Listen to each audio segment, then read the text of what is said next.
Welcome, sleepless spirit. I'm your storyteller tonight, here to guide you gently into the shadows of slumber, where dreams take over and worries fade away. Before we begin, don't forget to like this video and subscribe for more bedtime tales, whispered just for you. Let me know in the comments, where in the world are you watching from, and what time is it as you listen tonight? And if there's a story you've been longing to hear, something spooky, something comforting, tell me. I'm always listening. Now, tuck yourself in. Let the darkness wrap around you like a warm blanket. It's time to let go and drift into the story. Sarah Martinez apparently had 8 years of experience as a paramedic in Detroit when she got the call that would follow her for the rest of her career. It was one of those chilly November nights in 2019, when the city seems more menacing than usual and your breath produces clouds. At 11:47 p.m., dispatch crackled through their radio as she and her partner Jake were wrapping up their shift. Unit 23. At 12:47 on Elmwood Street, we have a cardiac arrest. An elderly man is not responding. The patient has been unconscious for around 10 minutes, according to the caller.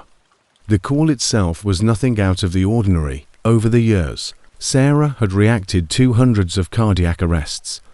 However, something didn't feel right as they arrived at the tiny, dilapidated house on Elmwood Street. The light on the porch flickered wildly, creating weird shadows in the unkempt yard. The total silence was more disturbing. There were no worried neighbors or family members waiting outside, just a spooky silence that made Sarah's skin crawl. As Sarah grabbed their gear, Jake knocked on the front door.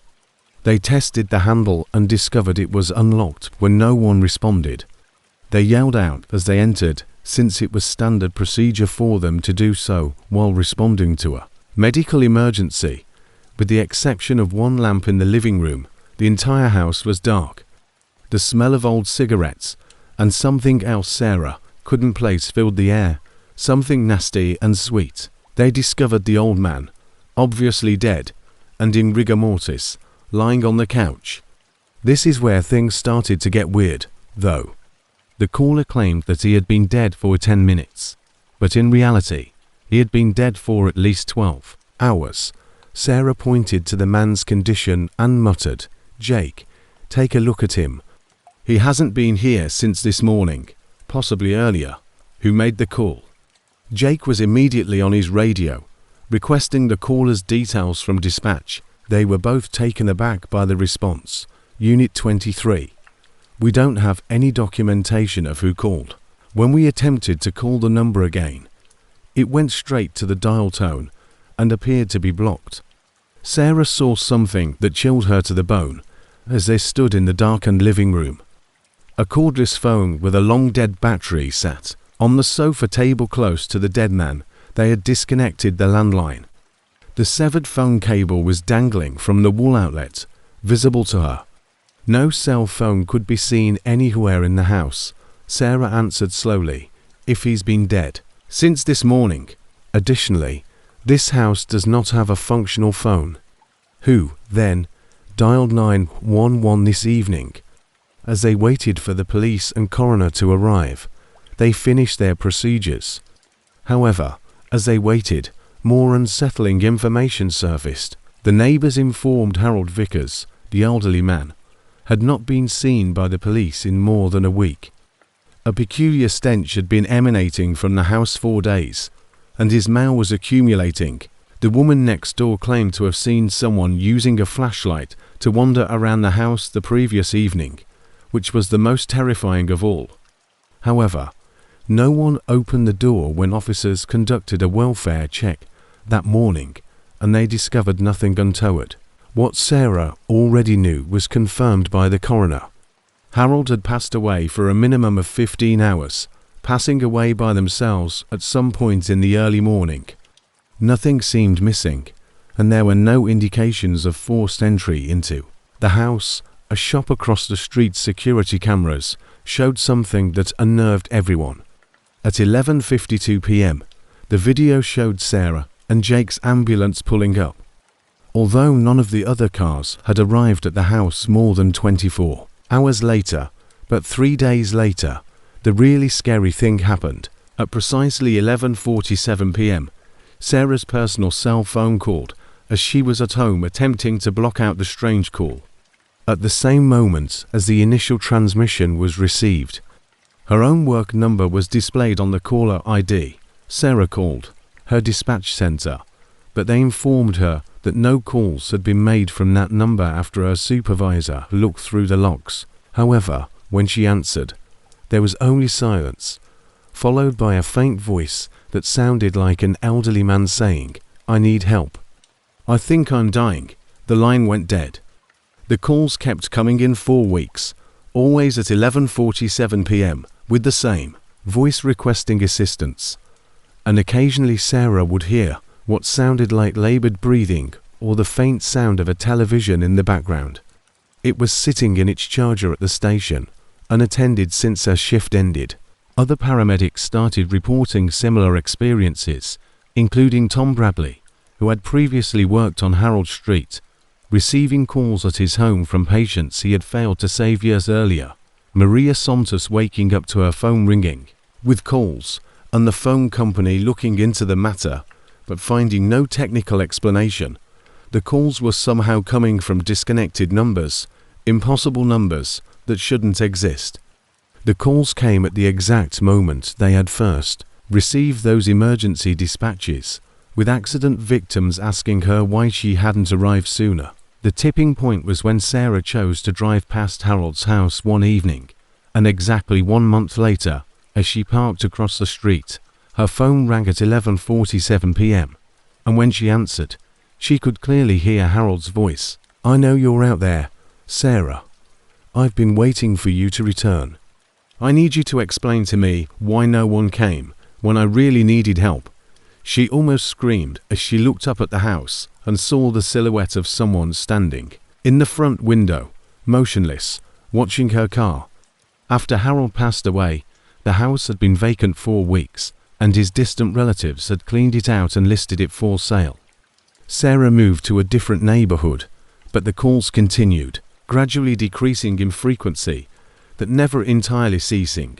Other paramedics who had the most unsettling theory came from an old-timer named Frank Rodriguez, who had been working Detroit streets for more than 20 years, who thought that sometimes when people die alone and desperate for help, their final moments create an echo that reaches across time. Respondents to similar impossible calls reported the same phenomenon, as if the act of being called to help someone who was already beyond help had created some kind of connection that death couldn't sever. "I'm still waiting for someone to help me. I'm still here." And even now, Sarah's phone still rings every now and then at 11:47 p.m. She's learned not to answer, but she can hear Harold's voice in her voicemail, not from the living or the dead, but from that awful moment between life and death when someone realizes no help is coming. 3 different families have attempted to move into the house on Elmwood Street, but none of them have stayed for more than a week. They all reported the same thing: phone calls in the middle of the night from someone pleading for medical assistance. The current owner has given up trying to sell the house, despite the fact that the phone service was never connected. "I'm still dying." The worst part is that when her own time comes, she might realize exactly what Harold was trying to tell her. During those late night calls, Sarah continues to work as a paramedic, but she can't get rid of the feeling that some calls never truly end. Every time she responds to a cardiac arrest, particularly when the patient has been unconscious for too long to save, she wonders if, somewhere, they're still calling for a help, still waiting for someone to come who can actually save them, and that scares her more than any emergency she's ever responded to. Marcus Thompson, a paramedic in rural Montana for 12 years, had seen it all: heart attacks, car crashes, overdoses. Nothing shocked him anymore, but at 6:23 a.m. on a foggy October morning in 2021, he received a call that would make him reevaluate everything he believed to be true about life and death. When Marcus and his partner Lisa arrived at the scene, they discovered a small sedan wrapped around a pine tree, the front end completely crushed, and it was evident from the impact that this had been a high-speed collision. M, a female passenger, was unconscious at mile marker 47 on Highway 200, possibly suffering from hypothermia. They noticed right away how silent everything was. No glass fragments were lying around. There were no skid marks on the pavement, and most oddly, despite the severity of the collision, no emergency personnel had yet shown up. Inside the car, they discovered a young woman, maybe 25 years old, slumped over the steering wheel, seemingly unconscious, but breathing slowly and steadily. Her skin was chilly to the touch and pallid, which was to be expected considering the morning weather and the fact that the accident must have occurred hours earlier. That sounded almost rhythmic. "Mum, can you hear me?" as he checked her pulse. Marcus yelled out. It was there, but it was weak and erratic. While Marcus evaluated her injuries, Lisa sought to stabilize her neck. The woman had no visible injuries, cuts, bruises, or signs of trauma whatsoever, and her seat belt was not even fastened. Despite the vehicle's catastrophic damage, he discovered that she should have been thrown around the cabin or ejected from the vehicle completely, but instead she sat there, breathing calmly, as if she were just asleep, as they carefully removed her from the wreckage and as he loaded her onto the stretcher, Marcus noticed something else odd. Her driver's license was in her purse, which was resting on the passenger seat, undisturbed.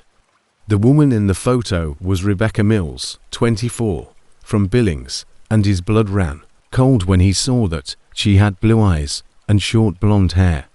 They were treating a woman with brown eyes and long dark hair. "Lisa, look at this," Marcus said in a whisper, pointing to the license. "This isn't me. Perhaps it's not her purse," Lisa said, glancing at the ID before turning back to their patient. Perhaps she picked up someone who was hitchhiking. However, when they were loading the stretcher when Marcus discovered something that made his stomach turn, he showed Lisa the newspaper he had found under the driver's seat 3 days prior, which had a small article circled in red ink with the headline, "Local woman dies in single vehicle accident on Highway 200, and a picture of Rebecca Mills, the same Rebecca Mills from the driver's license. Lisa's face went white. "This has to be a mistake," Lisa remarked, but her voice was trembling. "Perhaps it's a different accident, or the paper got it wrong." The article claimed that Rebecca Mills had died 3 days prior in a car accident at mile marker 47 on Highway 200, which is exactly where they were standing. Marcus attempted to explain it, but as more unsettling information surfaced as they drove toward the hospital, the woman on their stretcher was still breathing at the exact same rate, one breath every 4 seconds. Her pulse was constant at 40 beats per minute, and most unnerving of all, despite being wrapped in warm blankets, her body temperature had not changed. After glancing at their patient, Jennifer Hayes froze. "Where did you find her?" she asked urgently. "Highway 200, mile marker 47, single vehicle accident," Marcus said. Dr. Hayes gazed at him for a long time. "Rebecca Mills was pronounced dead at this hospital 3 days ago," Marcus said. Dr. Hayes took out her phone and showed them a picture from the old case file, and it was clearly the same person lying on their stretcher, the same bill, the same face, and I signed her death certificate myself. The room went quiet except for the steady sound of the woman's breathing. "We just got her out of that car, and she's breathing and has a pulse." Dr. Hayes phoned the morgue. "That's impossible," Lisa muttered, referring to the identical tiny scar on her left hand. The funeral home was supposed to pick up Rebecca Mills that afternoon, and as they stood there trying to process the news, the woman on the stretcher opened.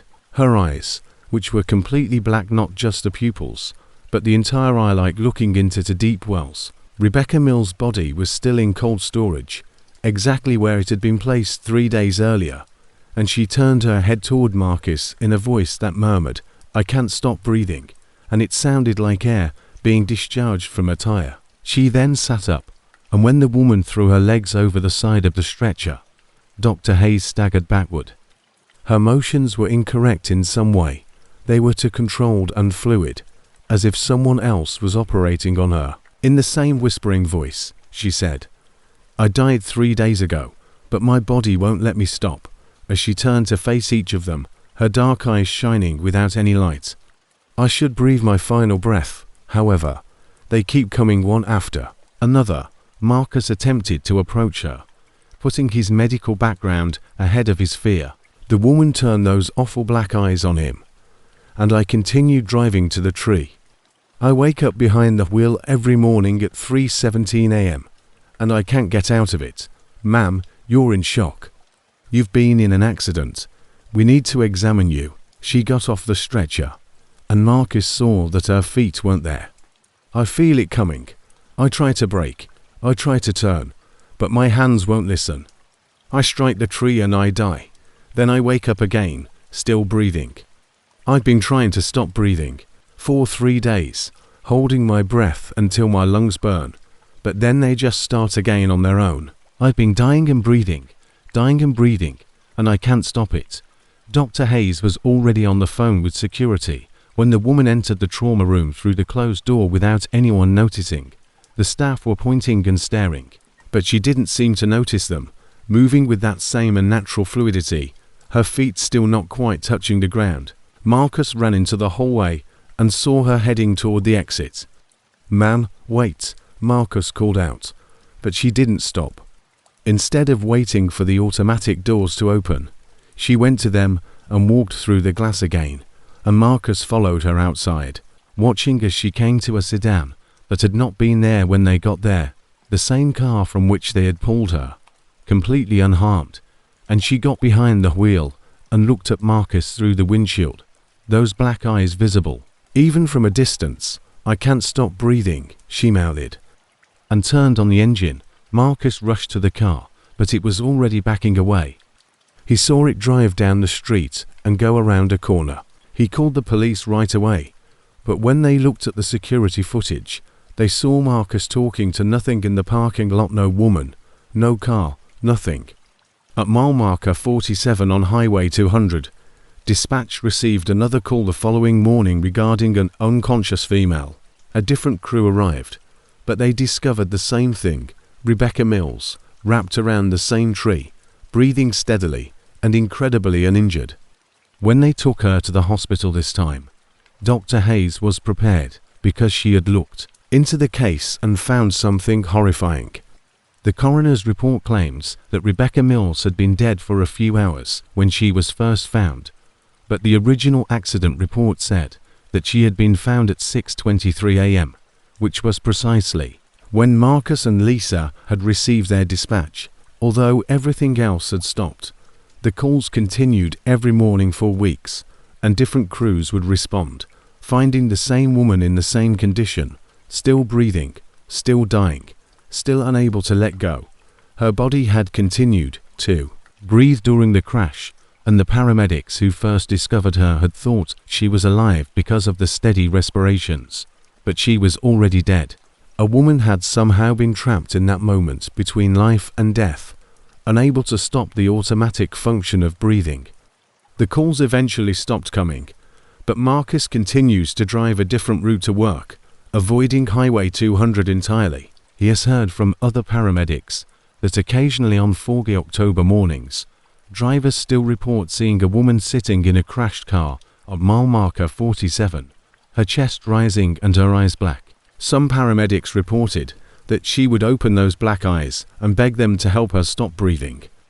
Others said she would sit up and walk away, only to be found again the following morning. The first call came on a rainy Thursday in March 2020, during the early weeks of the pandemic, when the city felt particularly empty and menacing. Unit 19 responded to 1428 Maple Street for chest pain. David Chen had worked the night shift as a paramedic in Cleveland for 6 years, but he had never seen anything like 1428 Maple Street. She was falling in perfect rhythm, trapped forever. In those final moments when her body refused to understand that it was time to stop. When David and his partner Amanda pulled up to a 2-story colonial house that appeared to have been neglected for decades, the paint was peeling. The gutters were hanging at strange angles, and several windows were boarded up. They noticed that, Despite the caller reporting an emergency, every single light in the house was off. The patient is an elderly man who is conscious and breathing, and the caller reports that the patient is experiencing severe cardiac symptoms. "Hello, paramedics," Amanda called out, her voice echoing through the empty house. They knocked on the front door and called out, but got no response, so they unlocked it and went inside to look for the patient. The house was completely empty, with no furniture, no possessions, just bare rooms covered in dust and cobwebs.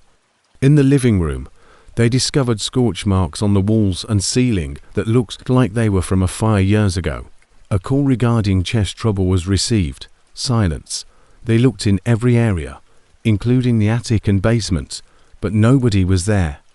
The house had obviously been deserted for years, and when they called dispatch to report that they had not found a patient, they discovered something unsettling.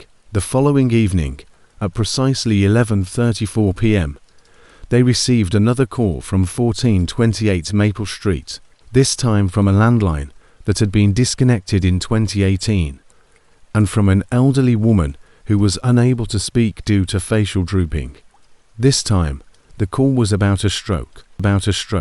They arrived to find the house dark and empty once more, and by the third night, David was starting to fear seeing that address appear on their dispatch screen. The calls always came at 11:34 p.m., and each time they were directed to the same empty house. They described various medical emergencies, according to dispatch. After 2 weeks of making nightly calls to 1428 Maple Street, David decided to look into the property's history, and what he found chilled him to the bone. The house had belonged to the Hendricks family, Robert and Margaret Ricks, both in their 70s, who had lived there for more than 40 years. On March 15, 2018, neighbors called 911, reporting that each call was coming from the disconnected landline inside the house, but they were unable to find any technical explanation for how this was possible. When firefighters arrived, they discovered Margaret in the upstairs bedroom, having suffered a massive stroke, and Robert Hendricks in the living room, dead from a heart attack. Both had been dead for several hours prior to the fire. The official cause of the fire was determined to be electrical, most likely due to old wiring, but what haunted David was the timeline. The Ricks had contacted 911 many times that evening regarding various medical emergencies. According to the fire department report, Robert had called at 11:34 p.m. regarding chest pain, and Margaret had called at 11:40 p.m. regarding stroke symptoms. However, this is what didn't make sense. There was no way those calls could have been made, but the 911 recordings clearly showed Robert's voice saying, "I think I'm having a heart attack." The coroner concluded that both had passed away hours before those calls were made, and the phone company looked into the matter and concluded that the calls had definitely come from the house, but the landline service had been automatically disconnected due to fire damage. Help should be sent to 1428 Maple Street. In an attempt to stop answering the address, David told his supervisor about Margaret's slurred speech, which described the symptoms of her stroke. However, department policy mandated that they answer all emergency calls, regardless of their apparent source, so David and Amanda continued to visit the empty house night after night, and the calls started to change. David recognized Robert's voice from the recordings he had heard. The same cadence, the same words, even the same background noise. Instead of receiving different medical emergencies, they began receiving the exact same calls that Robert and Margaret had made the night before they passed away. Robert would call at 11:34 p.m. to report chest pain. Margaret would call about the signs of a stroke at 11:40 p.m. But then more calls began to come in, and at 11:45 p.m. they would get a call from a child's voice. "Grandma is making horrible noises and Grandpa won't wake up. Please assist us." Another youngster would call at 11:50 p.m. The house was growing heated, and smoke was all over the place. "We can't find the door." David did more research and found that the children who had been staying with Robert and Margaret That night were twins, ages 8, named Emma and Ethan. They had also perished in the fire, discovered huddled together in an upstairs closet where they had attempted to hide from the smoke. The nightly calls continued, always in the same order: Robert, Margaret, then the children. It seemed as though that awful night was replaying itself over and over again, with the family forever stuck in those last moments of calling for help that would never come. What was worse was that David knew how the story ended, knowing that by the time Robert called for the first time about chest pain, he was already dead. Each call grew more desperate, more terrified, and he started to recognize the exact words, the specific tone of panic in each voice. When David and Amanda arrived at 1428 Maple Street on a foggy November night, they discovered all the lights on, which was the final straw. He knew that Margaret had suffered a stroke hours earlier, and that the children would perish from smoke inhalation before any help could reach them. David, do you see that? Even though the electric lights had been turned off for years, there was a warm orange glow emanating from each window, as though the home were illuminated by fire or candlelight. Amanda muttered as they got closer to the front door. They could make out 4 different silhouettes moving through the windows, 2 adults and 2 kids, as though they were going about their regular evening activities. When David tried the front door, he discovered it locked for the first time. But when he knocked, the voices inside instantly stopped. He could hear voices coming from inside. Not the frantic emergency calls, but normal family conversation. Grandmother calling everyone to dinner, a grandfather asking about homework. Then he heard Robert's voice just beyond the door. Is that you, David? We have been anticipating your arrival to assist us. How are you aware of my name? You've been listening to us call for help every night for months, David said when he called back, his heart racing. We keep calling because we need someone to save us, Emma said. Margaret's voice continued, but you never actually help. You just come and leave again. David turned to face Amanda, who was backing away from the house, and noticed the shadow of a small child pressing against the window as if trying to get his attention. The warm glow from inside the house started to flicker and change, turning into the orange-red color of flames, and David could smell smoke beginning to seep from under the door. However, every night you just look around the empty house and leave. We're still here, David. We're still dying, and we need your help. The voices inside became more urgent, more panicked, and they shifted back to the emergency calls he was so familiar with. Robert's voice called out, I think I'm having a heart attack. Please send help to 1428 Maple Street. However, David could now hear the anguish and fear that he had somehow missed in all the earlier recordings. David attempted to open the door and break it down, but it refused to budge, and he could see the shadows of the family frantically moving around the house through the windows, seeking escape. Pathways that didn't exist. He could hear the crackling of flames and the stench of smoke intensifying. David, please help us, the children cried from within. Amanda grabbed David's arm and dragged him away from the house, saying, We can't get out. The fire is everywhere. David took a step back and turned to face the house. David, there's no fire. Look, as usual. It was dark and deserted once more. He could still smell the faint smell of something burning, even though there were no lights, smoke, or voices. They went back to sit in their ambulance. In quiet for a few minutes, Amanda finally said something. What if they're not just repeatedly making the same calls, David? What if we were present the night they passed away each time we replied? What if we were transported back in time to March 15th, 2018 every night at 11:34? David thought about it. The family knew his name, even though he had never met them. The calls were consistently the same. And the house looked inhabited when they looked inside. When David said slowly, If that's true, we then have the opportunity to save them each night. But because we don't recognize the problem until it's too late, we continue to fail. The following evening, David arrived ready. At 11:34 p.m., the first call was received. With everything they needed to treat a stroke and cardiac arrest, he and Amanda hurried to 1428 Maple Street. When they got there, the house was once more filled with that cozy glow. David didn't hesitate this time. He dismantled the front door and dashed into the living room, running after Robert's wheezing sound. The old man was lying on the ground, holding his chest when he was discovered. As Amanda set up the defibrillator, David started CPR right away.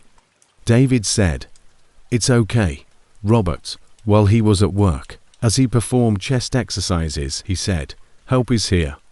We're going to take care of you."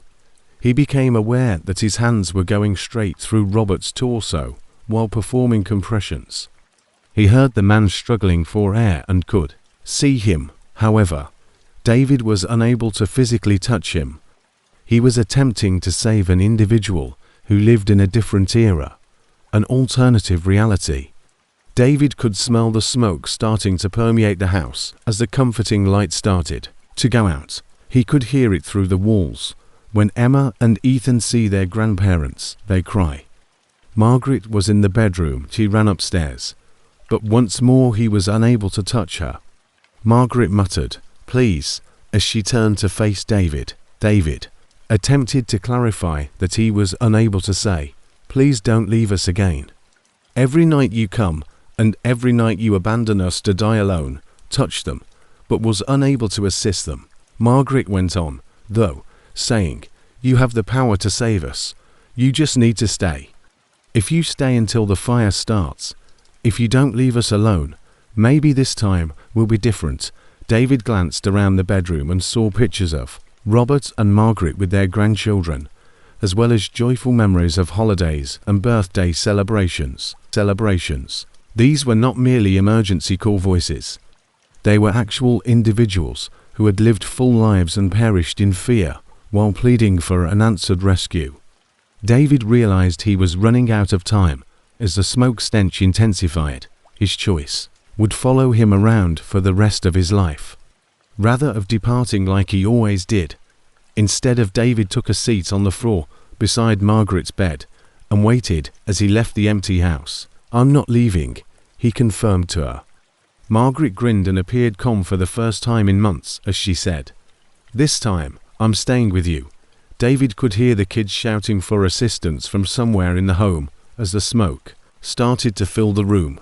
However, rather than the terrified cries he had heard in their voices sounded peaceful, even relieved.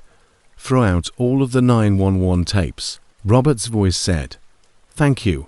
From downstairs, David closed his eyes and waited.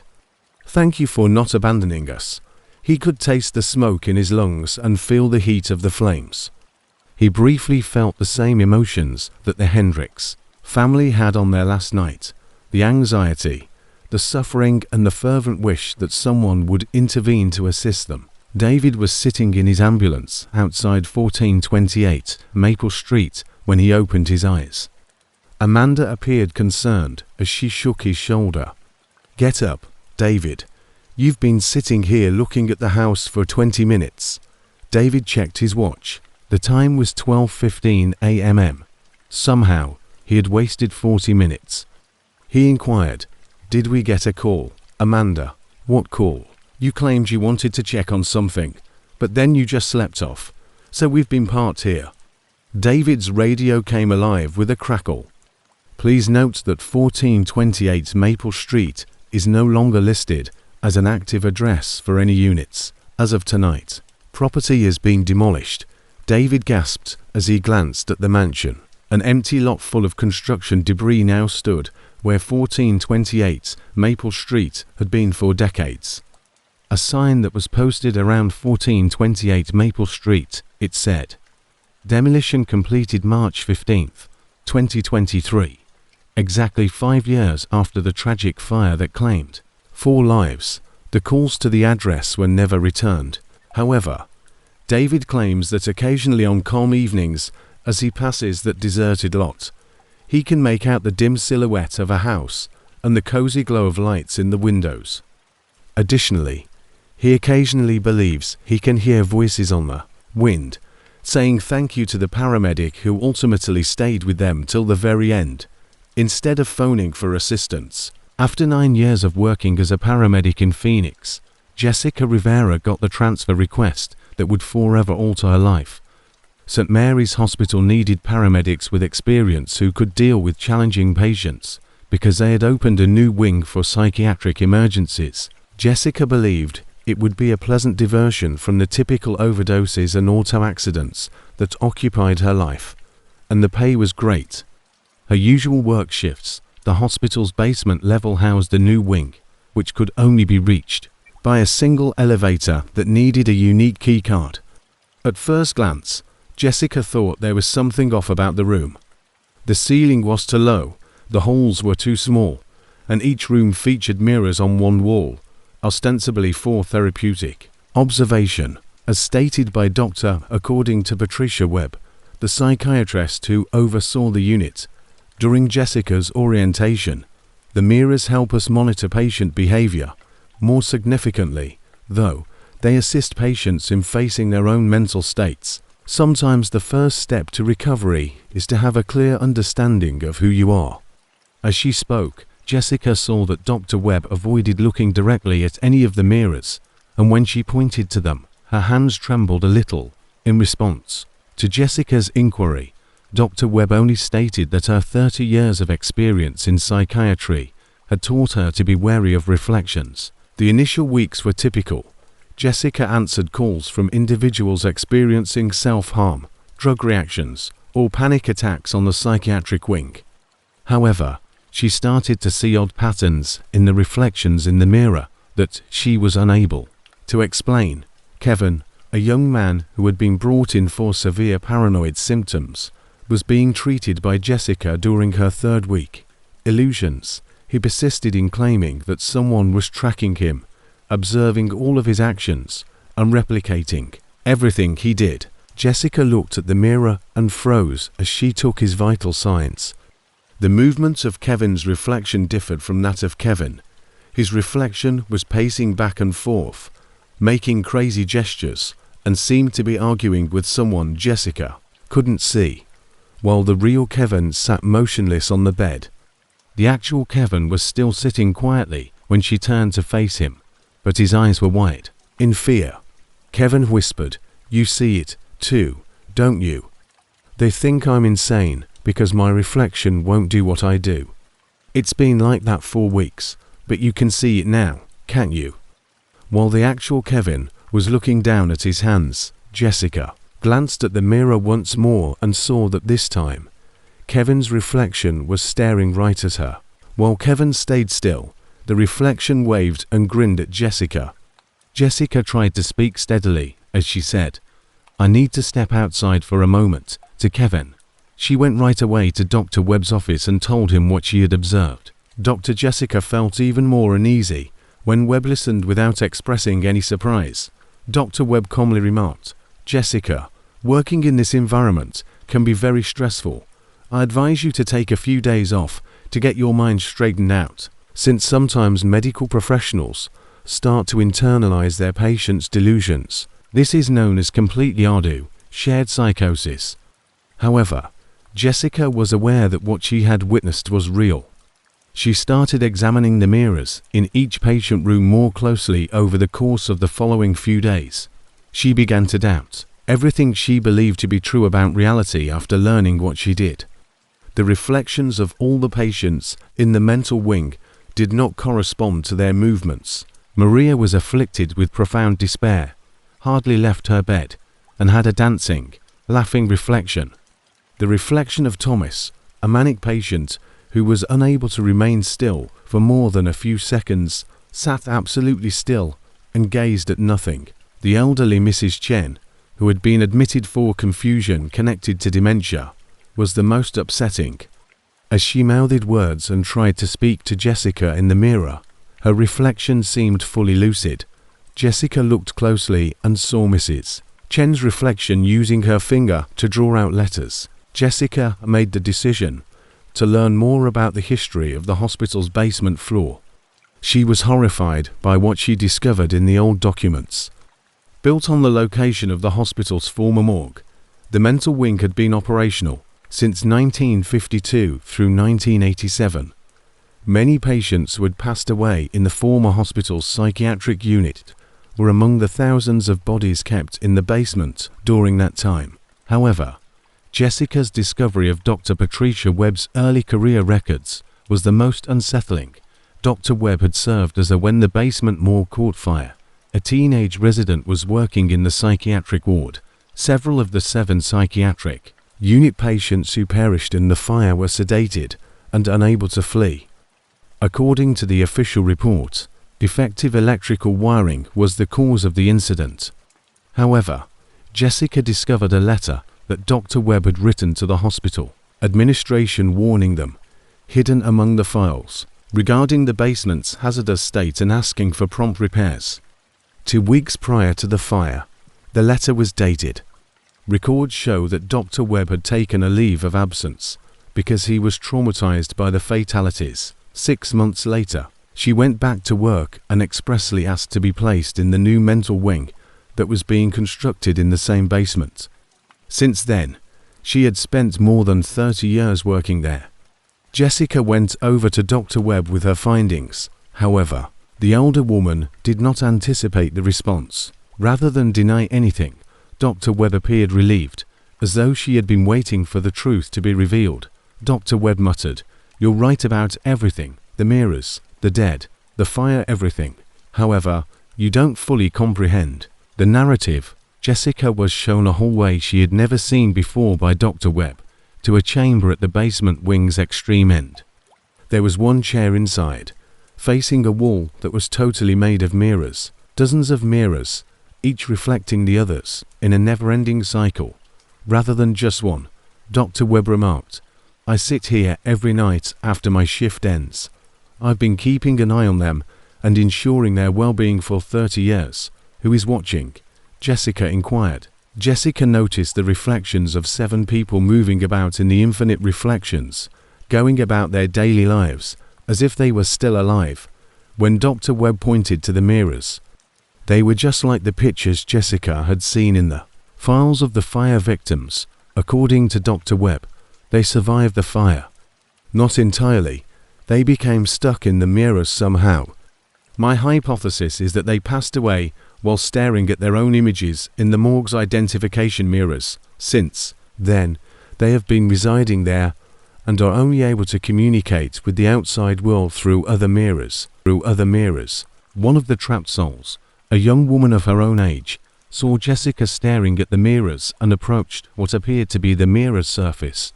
Dr. Webb concluded, "The current patient's reflections are wrong because the trapped souls are trying to live through them."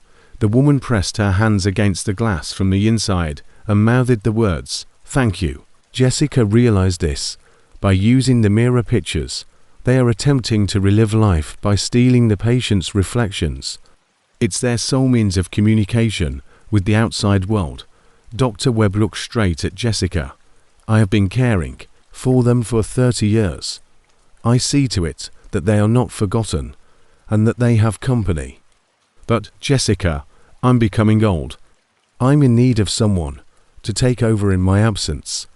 When Jessica turned to face the mirrors, she saw the 7 captive souls observing her with hope. They appeared serene yet profoundly alone, as though they had been waiting for recognition for decades. Jessica questioned, "What would I have to do?" "Just go see them, sit with them, and inform them." Jessica nodded, but she wasn't entirely sure she understood what she was committing to. "They're not alone, and most importantly, make sure the mirrors in the patient rooms are never removed. Those mirrors are the only windows they have to the outside world." She stayed up late that night and sat in the chair that faced the mirror wall, taking turns approaching the surface of the mirrors to engage with her. The 7 spirits appeared thrilled to have a new guest. Through lip-reading and gestures, the young woman who had previously thanked her was able to convey her message. She was named Linda, and in 1987, she was a mental patient with significant anxiety. While attempting to assist other patients in escaping, she had perished in the fire. She displayed to Jessica pictures of her pre-fire life, her family, her aspirations, and her recovery hopes through the mirrors. Jessica got to know each of the 7 trapped souls over the course of the ensuing weeks. One of them was Marcus, a PTSD-afflicted combat veteran who had taken on the role of group protector.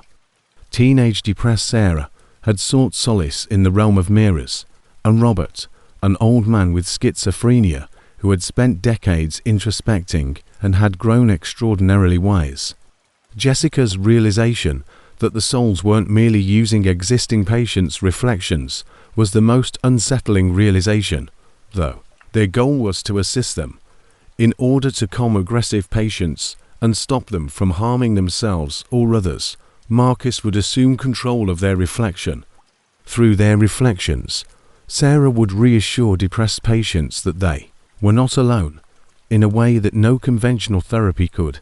The imprisoned souls had transformed into guardian angels, using their confinement in the mirrors to assist the live patients. They had made a service out of their grief, spending eternity tending to those who were afflicted by the same ailments they had previously encountered. Jessica started to see why Dr. Webb had spent her entire life taking care of them. They weren't only souls stuck in a trap. They were defenders, healers, and helpers who had managed to turn their own pain into empathy for others. However, Jessica's increased time with she noticed changes in her own reflection as a result of them. Her reflection would occasionally wave at her before she raised her own hand when she looked in the bathroom mirrors at home. At other times, her mirror would point to objects she couldn't see or mouth cautions. While Jessica sat with the trapped souls one night, Linda was able to convey a dreadful warning. "You're starting to resemble us. Your connection to the mirror world increases with the amount of time you spend with us. Dr. Webb is aware of this. She has been getting you ready to come along." Jessica glanced around the room and saw that, despite having been there only moments before, Dr. Webb was not there. She could see Dr. Webb standing behind her chair in the mirrors. However, there was nobody there as Jessica turned around. "Dr. Webb," yelled Jessica. Dr. Webb's voice said, "I'm here," but it sounded more like it was coming from the mirrors than the room. Jessica gazed at the mirror wall and noticed that Dr. Webb was inside the reflections, waving at her. "Jessica, when did you start?" "Last month." From the mirrors came the voice of Dr. Webb. "I couldn't leave them alone, so I stayed even though I was having a heart attack in this room. With 8 of us now, we are able to provide the patients with better care than previously." Jessica was unable to move when she attempted to get up and go. She became aware that she could see through her own body as she looked down at it. She was turning transparent, assimilating into the universe of mirrors. "Don't resist." The voice of Linda came from the mirrors. "Jessica, it's not a prison. It's a vocation. You must be here. You were needed here by the patients. From this side of the mirror, you can assist a great number of people." Jessica's hands were growing increasingly translucent as she looked at them. She sensed that she was being drawn into the world of the mirror. Oddly enough, though, she felt no fear. She was being embraced by her new family, the trapped souls. Jessica found herself standing inside the mirrors with the other 8 souls as her physical form completely vanished. The interior view was breathtaking, in ways she could never have envisioned as a living person. She was able to gaze into every mirror in the hospital, keep an eye on every patient, and offer consolation and protection. Jessica's empty uniform was discovered folded neatly in the chair facing the mirrors by hospital staff the following morning. The mental wing received a new paramedic, and Dr. Patricia Webb was reported to have abruptly retired because of health issues. However, the psychiatric wing patients started to get better at a never-before-seen pace. Many of them reported feeling a sense of protection and tranquility they had never felt before, and their reflections began to behave normally once more. A young guy called Alex, the new paramedic, started to notice that the mirrors in the patient rooms occasionally seemed to shimmer, as though someone was watching from the other side and providing the patients with care that living caregivers could never provide. Additionally, Alex occasionally thought he heard voices coming from the mirrors in the middle of the night. Patients who were dealing with their darkest thoughts and worries were comforted by soft, compassionate voices, the voices of 9 angelic guardians who had managed to transform their eternal reflection into a lifelong healing mission. After 14 years of working as a paramedic in rural Oregon, Mike Torres began to notice an odd trend in the deaths of patients while being transported. It started in September 2022 at a farmhouse outside of Salem during what ought to have been a normal call for cardiac arrest. The patient was 73-year-old Elena Wright, who passed out while caring for a garden. Elena had been unconscious for almost 20 minutes when Mike and his companion Rachel showed up. They urgently tried to bring her back to life. CPR, epinephrine, and defibrillation, but no results worked.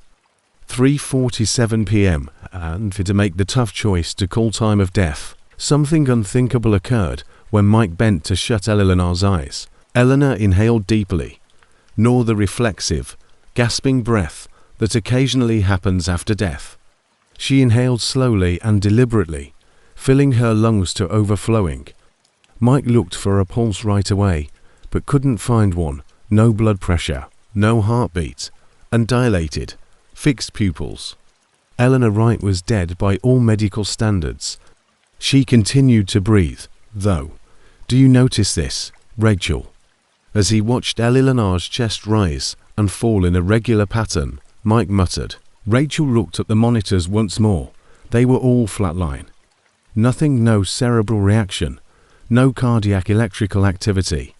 Nevertheless, Eleanor kept breathing, about 8 times per minute, as though her body had forgotten that it was meant to stop.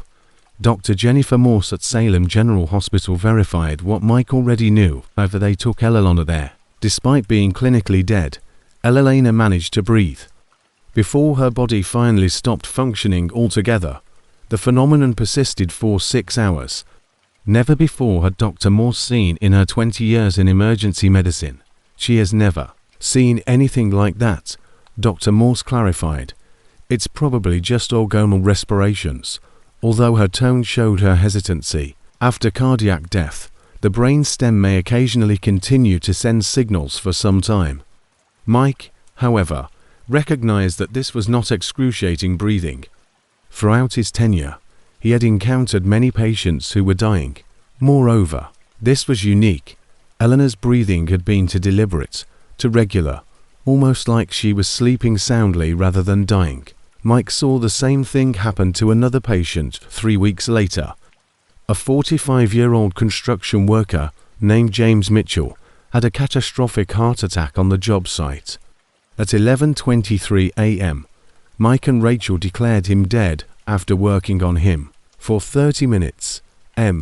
After his heart stopped beating, James drew a deep breath and kept breathing 4 hours, much like Eleanor. Mike started to get the feeling that something was seriously amiss after the 5th case.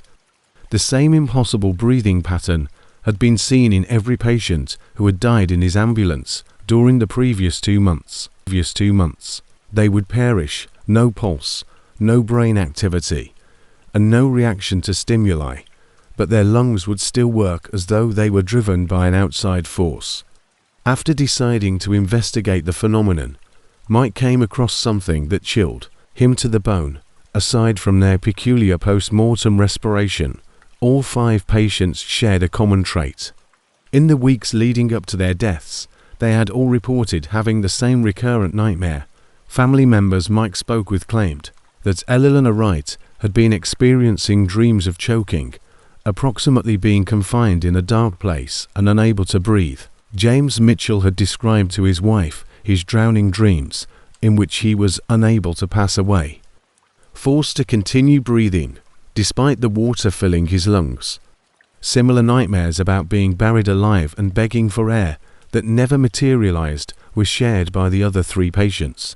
Eleanor's daughter, however, provided the most unsettling detail when she said that her mother had been afraid of dying because she believed she wouldn't be able to breathe in her coffin. She insisted that she was claustrophobic and that the idea of being buried while still in need of oxygen, was unbearable. The daughter clarified. She spent the last few weeks consumed by an irrational fear. Mike started to question whether these patients' fear of suffocation was preventing them from dying. But as he came to another realization, that thought became even more terrifying. While he was the attending paramedic, all 5 of the patients had passed away. Mike began to observe his own conduct during emergency calls more closely. He discovered that he had made it a practice to bend close to patients' faces and listen for any indications of respiration when they were dying. Even when he knew there was no hope, he would frequently offer words of encouragement like keep breathing or don't stop fighting. Mike wondered whether his own intense desire to save patients was somehow keeping them from passing away. What if he was keeping their bodies in a twilight state between life and death because he didn't realize it? Before Mike met Mrs. Dorothy Hanson, an 80-year-old resident of a nursing home who had experienced a stroke, the notion appeared to be implausible. Mike could see that she was dying as he worked on her during transit. Her respiration was becoming shallow and erratic, and her body was closing down. "Stay with me, Dorothy," Mike felt himself whispering as he leaned close to her ear. "Don't give up. Keep breathing," he said, not realizing he was doing it until he had already said it. Dorothy passed away at 2:15 p.m. Subsequently, she inhaled deeply and proceeded to breathe in the same steady pattern that Mike had observed 5 times previously. But Mike saw something different this time. He sensed that his own breathing was in tune with Dorothy's. He had to take a breath when she did. He let out the same breath she did. Dr. Morse drew Mike aside at the hospital. "I have a question for you, Mike, and I want your whole honesty. Are you treating your patients in a different way? A novel method or process of some sort? What are you saying?" Mike inquired, but he was starting to wonder what she was trying to say. "Your patients are all involved in these post-mortem breathing cases. This phenomenon is not being reported by any other paramedic crew. Only those who pass away in your ambulance experience it." Mike had trouble sleeping that night. He couldn't stop wondering if Dorothy Hanson was still alive in the morgue. 3 a.m. He drove to the hospital and entered the basement level, where the morgue was. Using his employee ID, Mike moved stealthily to the cold storage units while the night attendant slept at his desk. He carefully opened drawer 7, where he discovered Dorothy's body. He stumbled backward in shock at what he saw. Dorothy was still alive, even though her body was cold and exhibited every symptom of death. Her chest kept rising and falling in the same rhythmic pattern. She was staring at the ceiling with her eyes wide. However, they gently turned to face Mike as he watched. "I can't stop," Dorothy said in a scarcely audible whisper. "Mike, I can't stop breathing, but I keep trying to die. Please assist me." Mike attempted to pull away, but his breathing began to match Dorothy's once more. With every breath she there, still breathing, too. "We're all connected now. We're all breathing together, and we can't stop. Every time you tell someone to keep breathing, every time you try to do so." He felt more connected to her, more accountable for her condition. "We trusted you to save us," Eleanor Wright said. "Hard to save us.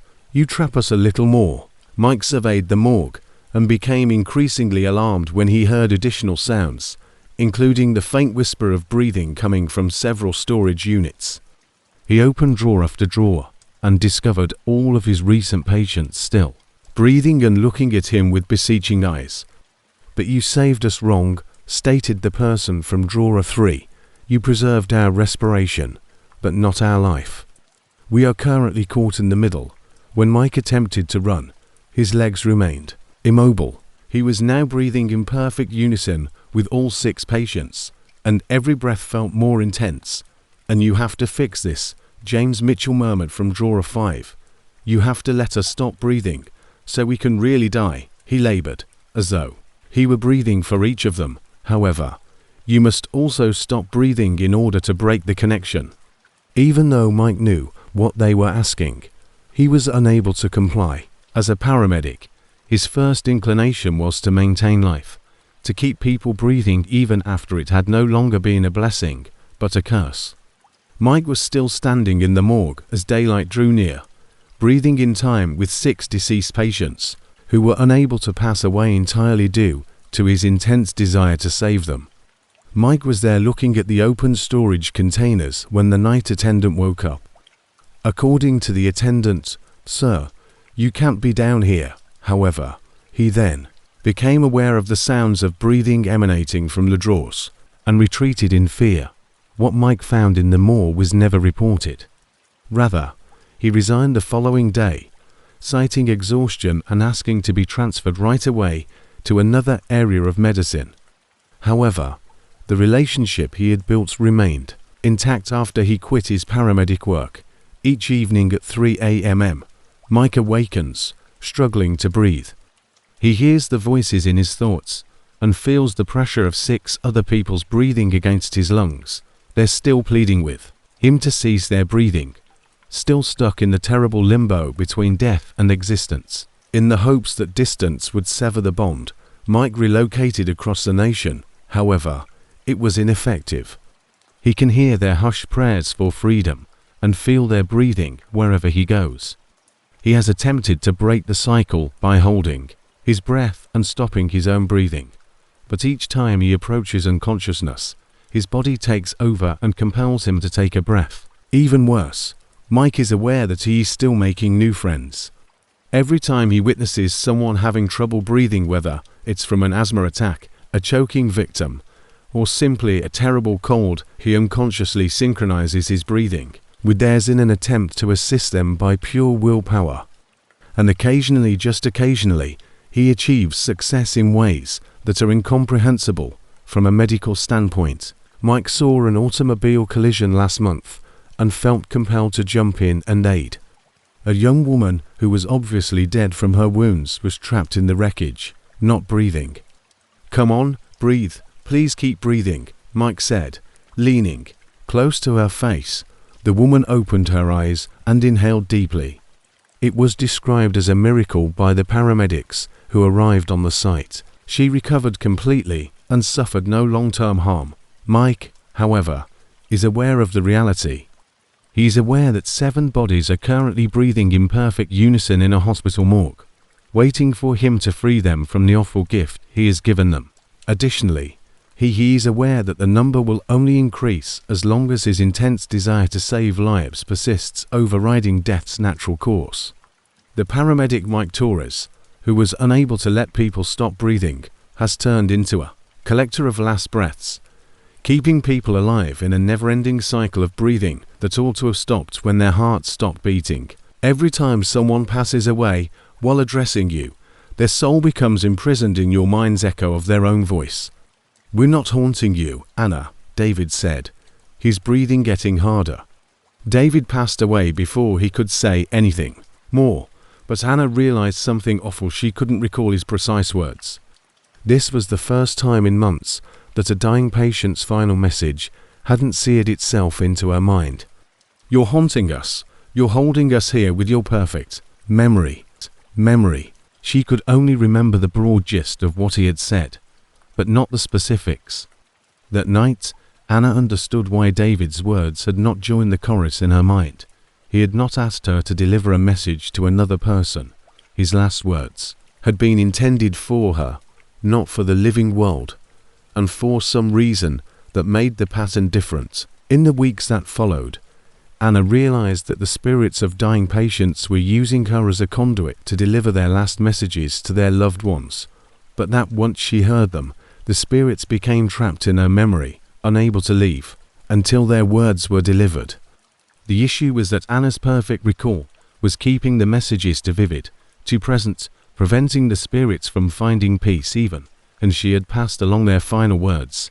Robert Martinez started begging her to forget his message about the money, and Patricia Kim pleaded with Anna to stop explaining the phone calls. They all wanted the same thing, to be forgotten, so they could finally sleep.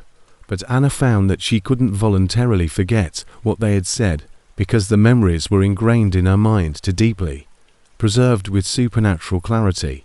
that defied normalcy.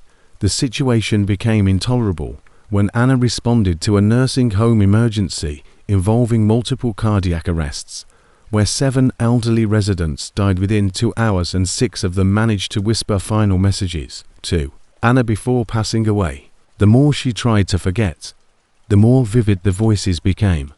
Suddenly, Anna was carrying 18 voices in her head. Her partner Jake became concerned about her unpredictable behavior and suggested that she take a leave of absence. But Anna knew that taking time off wouldn't help the situation. The voices in her head were too loud, too many, and too desperate, and she stopped sleeping completely. She could hardly function at work because she couldn't focus on living patients due to the incessant whispered conversations in her head. She started looking into memory suppression techniques, but everything she tried either failed completely or made the voices even more vivid. The only way to free the trapped spirits was to figure out how to forget their exact words while still honoring their final wishes. The answer came from an unexpected source, Dr. Elizabeth Warren, a psychiatrist who specialized in treating paramedics, and I've heard similar stories from other paramedics. When Anna described her circumstances, Dr. Warren didn't write it off as a mental health issue. It's not exactly the same, but there are instances where healthcare professionals become overly attached to their patients' last moments, Dr. Warren said.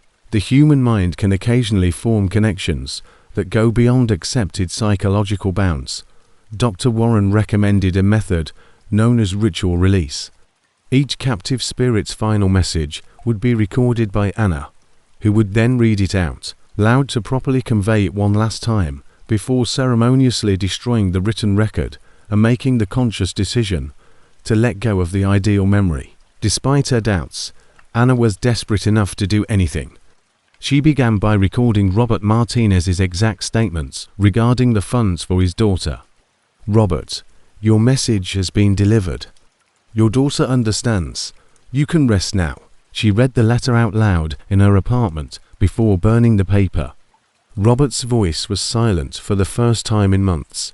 Although Anna could no longer hear his apology, she could still recall that he had intended to make amends to his daughter about money. Precise words that kept repeating in her head. Normal human memory took the place of the miraculous clarity. Anna carried out the ceremonial release for each of the 18 trapped spirits one by one. When Anna burnt her note about the surprise party, Patricia Kim's voice grew softer. Following the revelation of his remarks regarding the antique watch, Michael Chen felt at peace.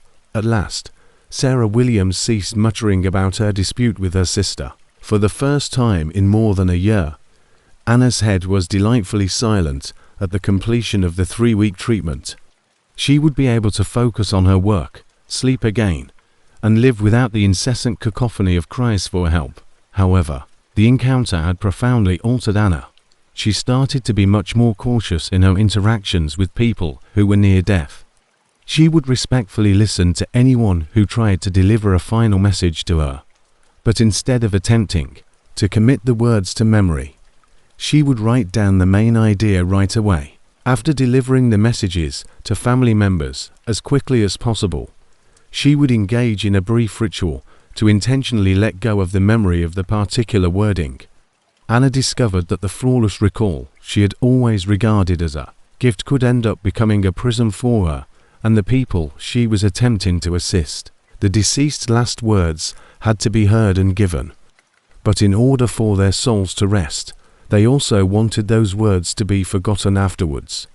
Anna still occasionally runs into patients who appear to be aware of her unique talent.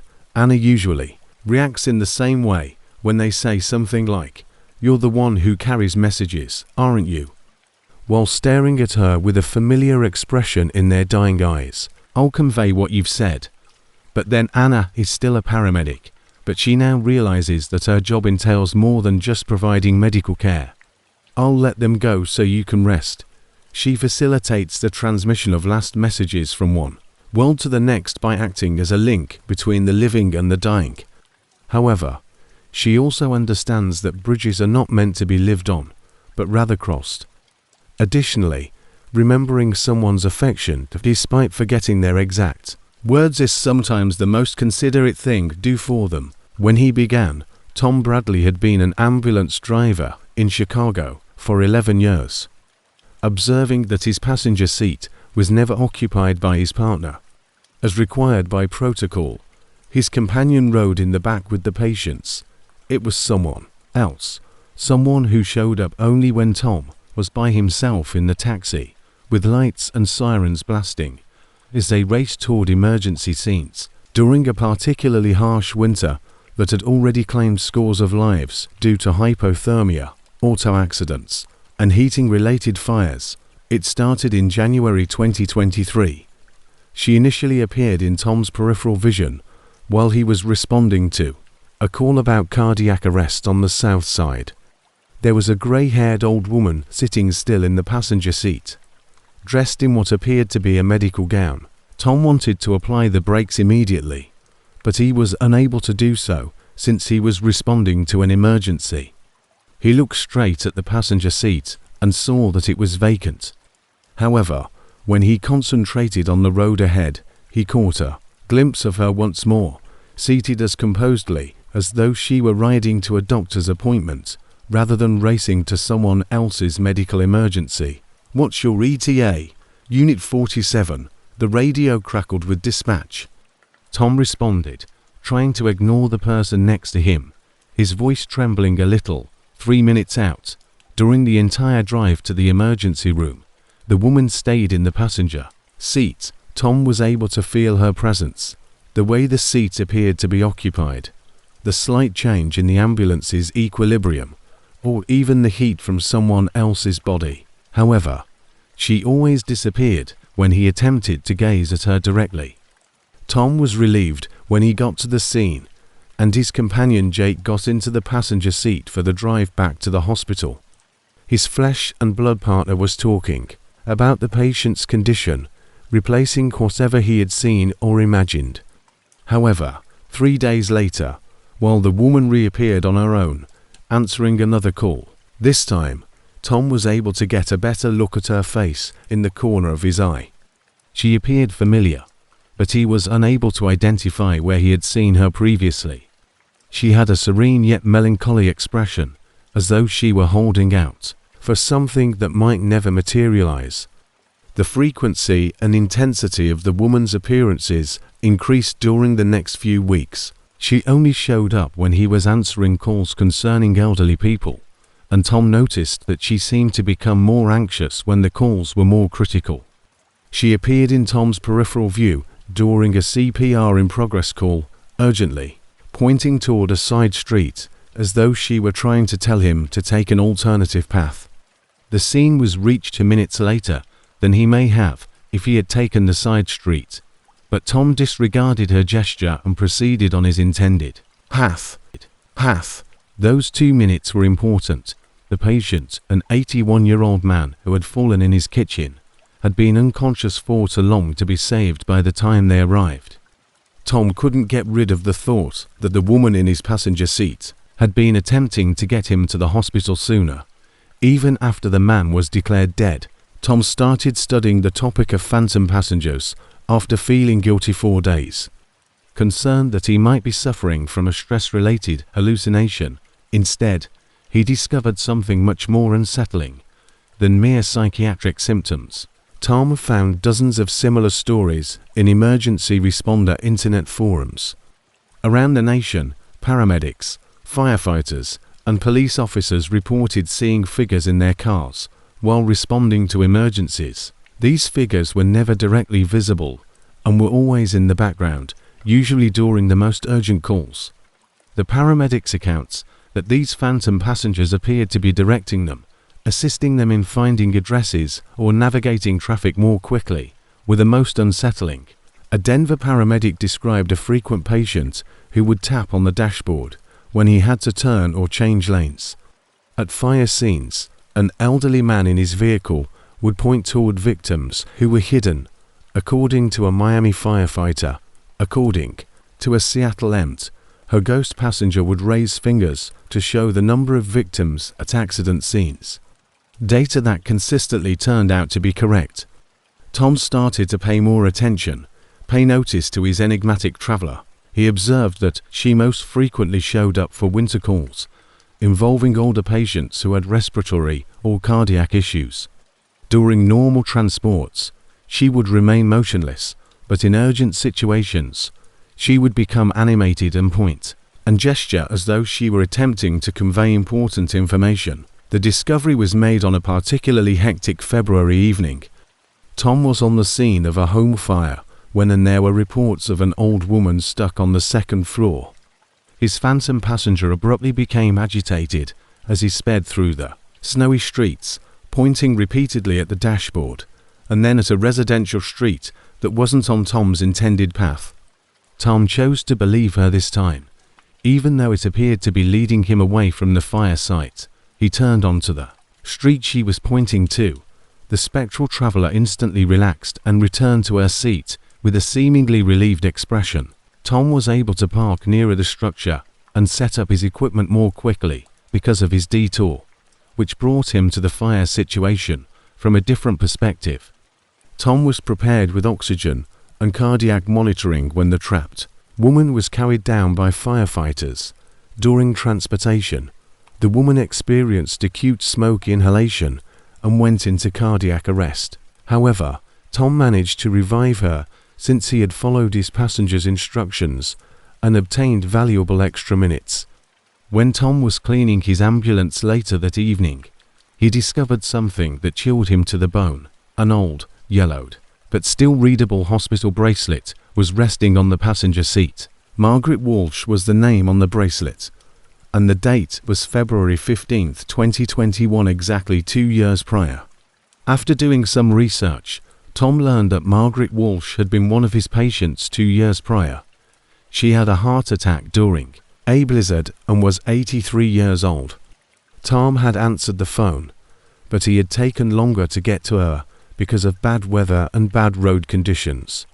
Tom had always blamed himself for not figuring out a quicker way through the streets, blocked by the storm, and Margaret had died on the way to the hospital.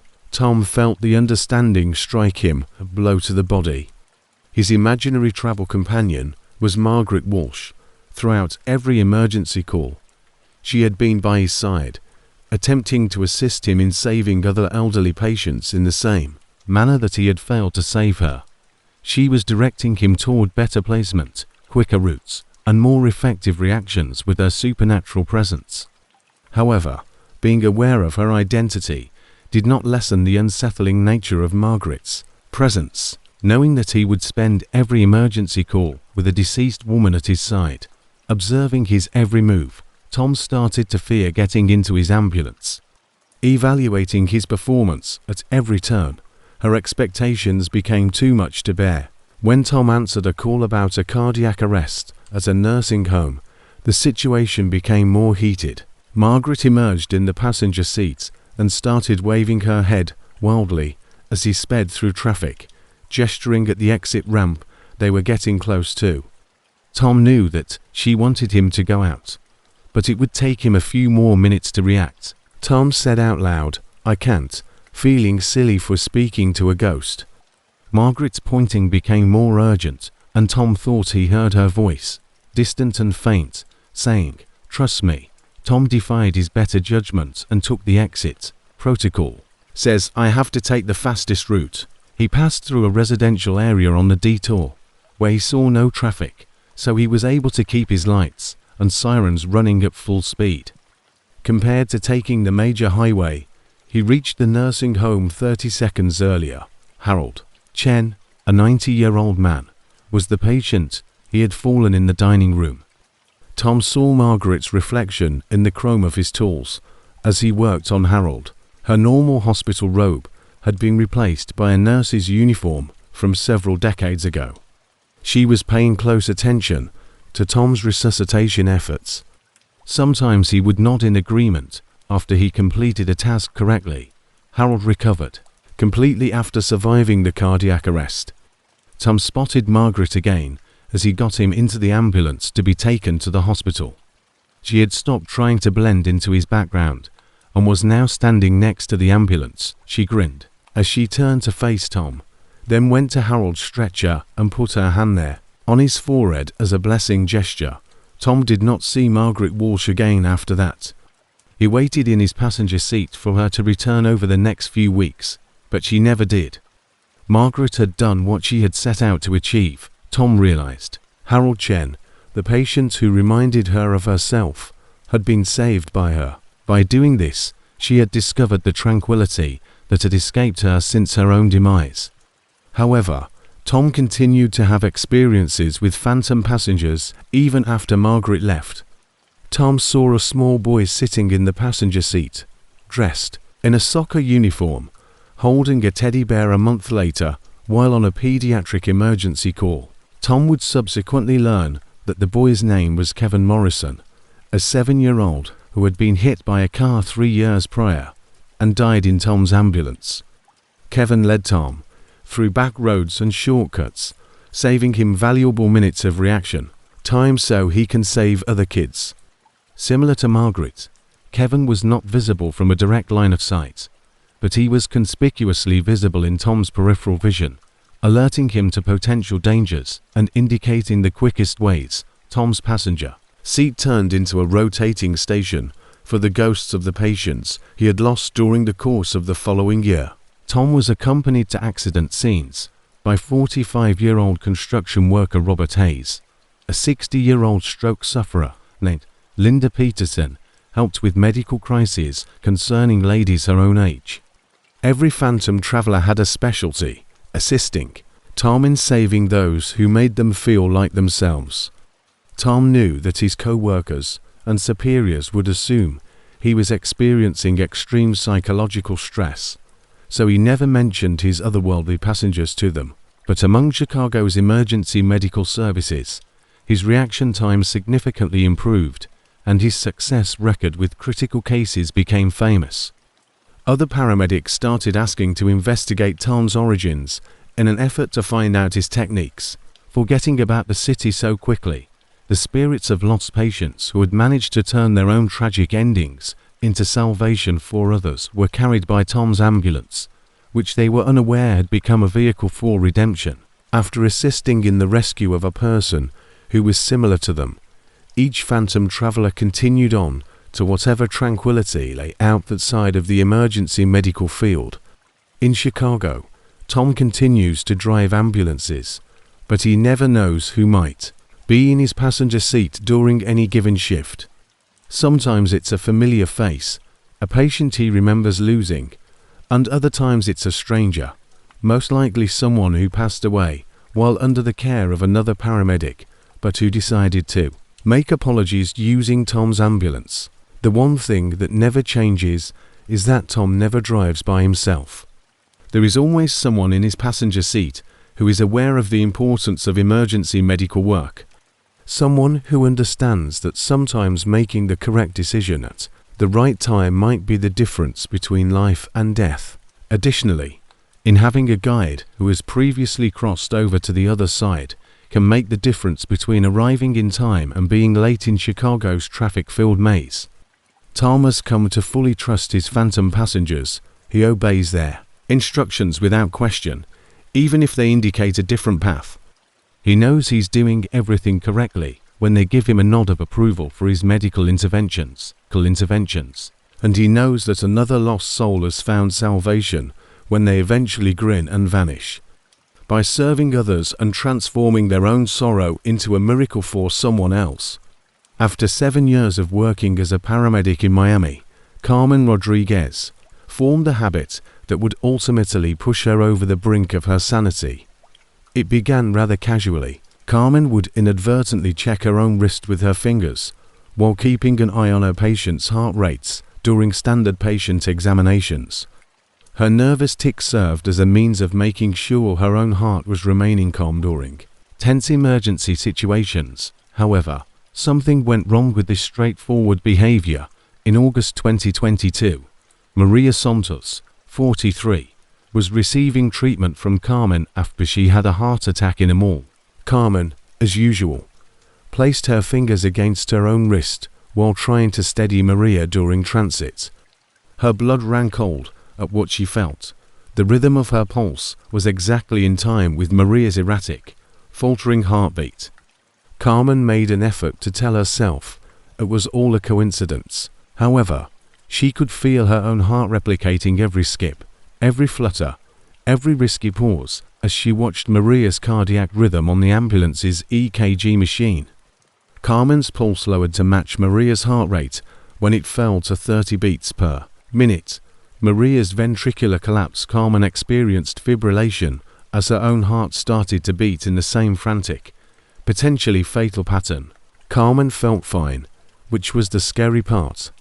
Carmen did not have any symptoms of cardiac distress, such as shortness of breath or chest pain, even though her heart was beating in the same risky rhythms that were killing Maria. Her heart was somehow keeping her own life going while imitating the rhythm of a dying woman.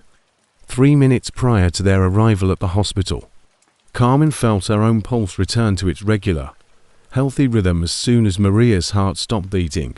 For the remainder of her shift, she kept checking her wrist, but her heart continued to beat properly. Carmen attempted to write the incident off as anxiousness brought on by stress, but 3 days later it recurred.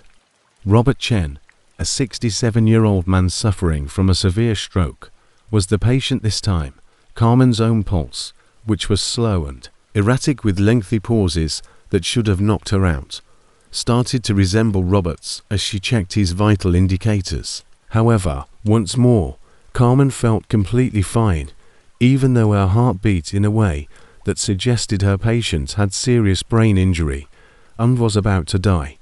Every irregular heartbeat, every missed contraction, every indication that Robert's heart was failing was palpable to her. Even if her heart was beating like a dying man's, her own body was still functioning correctly. Once more, Carmen's pulse returned to normal as soon as Robert's heart stopped beating, and he passed away. During transport, over the next few weeks, Carmen became aware that every critical patient she cared for had their pulse synchronized with hers. Trauma situations, overdose patients, and heart attack victims, irrespective of their health status, their hearts would start to beat in time with Carmen's. She would experience their final abnormal heartbeats, cardiac arrests, and arrhythmias as though they were her own. Carmen started to fear emergency calls because the phenomenon became so regular. She was fearful of feeling her patients' dying hearts pounding inside her own chest, not because she was worried about them. Everyone as though the dying patient was somehow taking over her most important organ. The synchronized pulse felt like a violation. Carmen made every effort to sever the link. She wore gloves to avoid skin contact with patients, stopped monitoring her own pulse while on the phone, and even tried meditation techniques to keep her heartbeat in mind. Nothing was successful. Her heart would automatically beat in time with the patients as soon as she started caring for them. The worst part was that Carmen started to predict her patients' cardiac events before they occurred, regardless of the safety measures she took.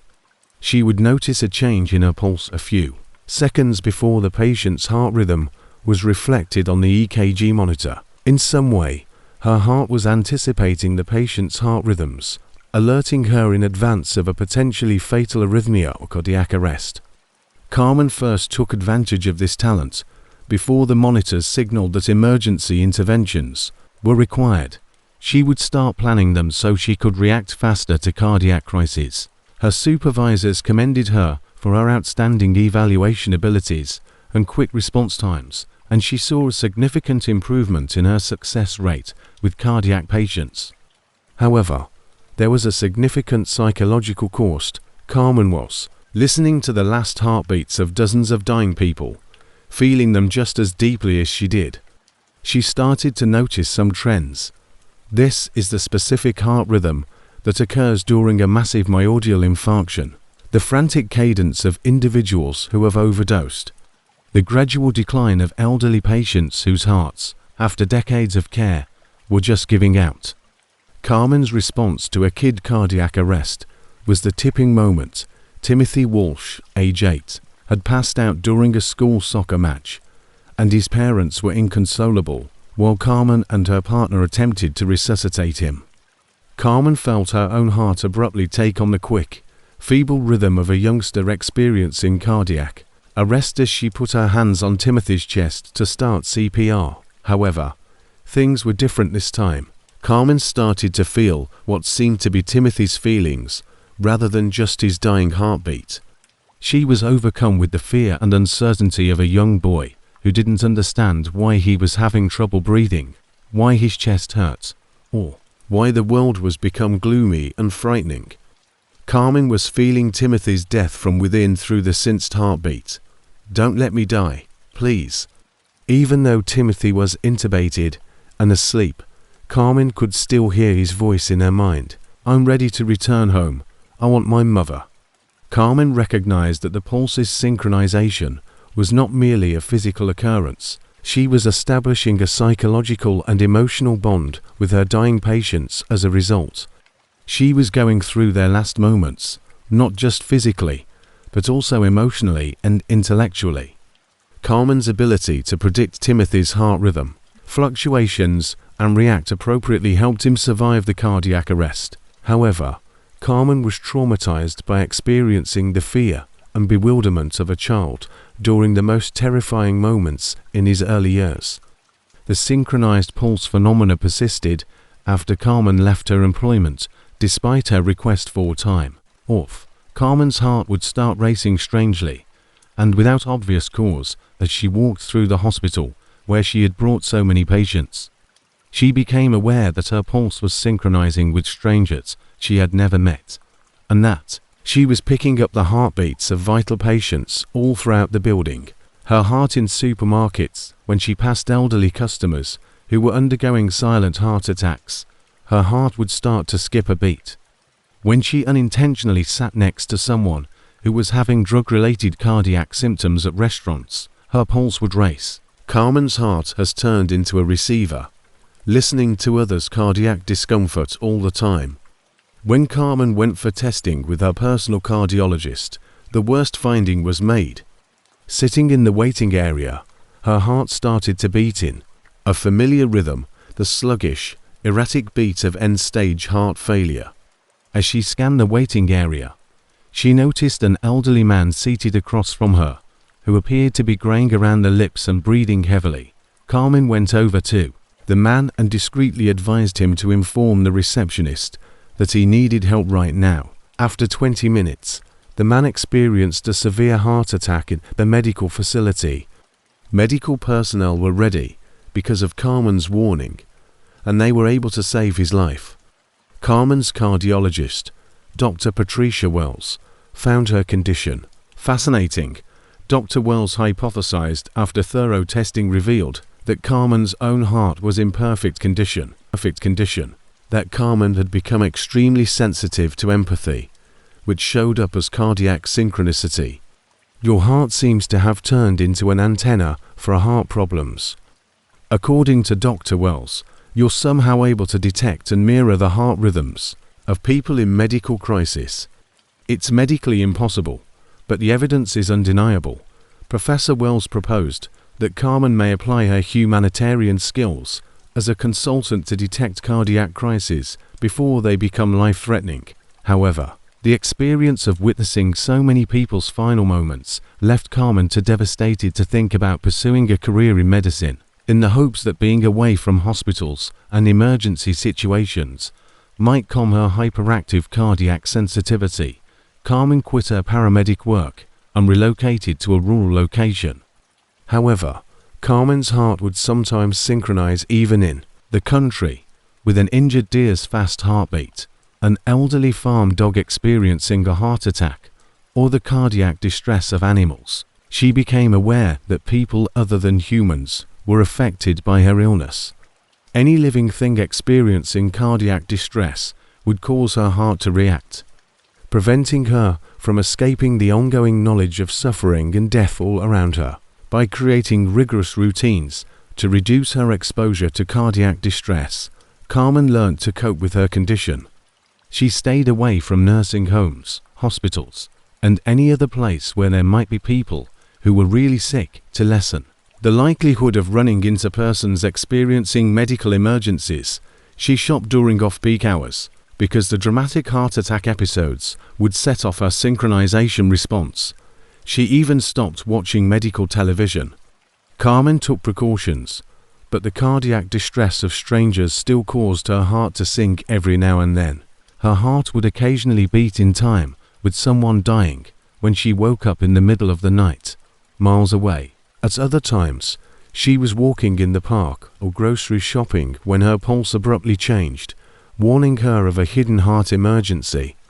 Carmen started recording these experiences in a journal, including the time, place, and kind of heart rhythm she encountered. Her heart was indeed recognizing actual medical problems, as she found that within minutes of her synchronization episodes, local emergency services frequently got calls for cardiac arrest. 6 months after she left her, Carmen wrote the most unsettling entry in her journal, Paramedic work. Her wake-up time was 3:17 a.m. Her heart was beating in a way she had never experienced before. Incredibly weak and slow, with lengthy breaks in between beats, like a heart that had been beating for almost a century and was now ready to stop. The rhythm felt old and worn out. Carmen recorded the time and the rhythm's features, after which attempted to return to sleep. At 6 in the morning, her ex-partner called to let her know that Captain Frank Morrison, their former supervisor, had passed away quietly while he slept. The estimated time of death was 3:17 a.m. when Carmen discovered that her heart had matched Frank's last heartbeats. She was able to feel his quiet passing from this life to the next. She had experienced the peaceful dignity of an elderly man's death, and she had sensed the precise moment when his heart decided it was time to rest. Carmen started to view her condition differently after that night. She started to see it as a kind of witness, rather than a curse, that made her suffer other people's heart problems. Her heart was giving evidence to the dying moments of animals and people in danger, making sure that no one passed away without experiencing their last heartbeat. Carmen never went back to her paramedic job. However, she occasionally works as a volunteer at hospices, where her capacity to synchronize with the hearts of dying patients enables her to console them in their last moments. She ensures that the final heartbeats of those who are dying alone be shared with someone who comprehends the deep intimacy of cardiac empathy by sitting with them and holding their hands, while her heart beats in time with theirs. Carmen has discovered that the most sacred gifts may also be the most terrifying. Her heart is blessed with the capacity to offer companionship at life's most vulnerable moments, but it is also cursed to sense the cardiac distress of every creature in her vicinity. Carmen's synchronized heartbeat guarantees that every last pulse is felt, seen, and remembered by someone who recognizes that a heartbeat is more than just a physiological function in a world where people frequently pass away alone and unacknowledged. It is the final song that all living things sing as they pass from this world to whatever is beyond, and it is the beat of a soul's drum and the rhythm of a life. When it came to leaving work at work, Eric Martinez had always been cautious. He had established rigorous routines to unwind after challenging shifts during his 10 years as a paramedic in San Antonio. Before heading home, he would take a shower at the station, change into fresh clothes, and listen to music in his car for 20 minutes, setting boundaries between his calm life with his wife, Maria, and his 6-year-old daughter, Sophia, and the tragedy he saw at work was crucial. However, Eric's limits started to crumble in the most horrifying way in October 2022. He began it by responding to a suicide attempt in a downtown apartment building. Jennifer Walsh, a 28-year-old teacher, was the victim. She had hanged herself in her bedroom. Although they were too late to save her, Eric and his companion pretended to try resuscitation before declaring her dead on the spot. Eric was struck by the scene's tremendous sense of sorrow, which appeared to pervade the entire flat, in addition to the tragedy of a young life wasted, as though Jennifer's last feelings had somehow seeped into the walls and furnishings. The air felt oppressive and thick. Even the room's shadows were darker than they ought to have been, forming dark pools that the overhead lights were unable to completely illuminate. Light up. Before leaving for home, Eric finished his paperwork and went through his regular relaxation routine. However, he paused when he saw something as he pulled into his driveway. Something about the shadows his porch light cast seemed off, too deep, too dark, stretching in opposite directions to the source of the light. Eric discovered Maria and Sophia in the living room of his home, watching a movie. At first, everything appeared to be normal, but when Eric and his family sat down, he noticed movement in the corner of his eye. It seemed as though the shadows in the room's corners were moving and writhing on their own. "Why is that woman standing behind you, Daddy?" Abruptly, Sophia pointed over Eric's shoulder and inquired. When Eric turned around, his reading chair's typical shadow was all that was visible. "Sweetheart, what lady?" "The dejected woman with the rope around her throat," Sophia stated nonchalantly.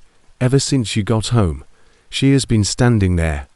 Maria felt for fever on Sophia's forehead and looked worried. "Most likely, she's simply exhausted. She has gone past her bedtime." But a shiver went through Eric's body, even down to the specifics of the rope which Eric had never brought up with his family. Sophie had accurately described Jennifer Walsh. He took a closer look at the shadow behind his chair and saw that, although he was unable to distinguish any specific features, it did appear to have a somewhat human shape. Eric had a hard time falling asleep that night. He could picture Jennifer's flat every time he closed his eyes, smelled the stagnant air, and sensed the crushing melancholy that had pervaded the space.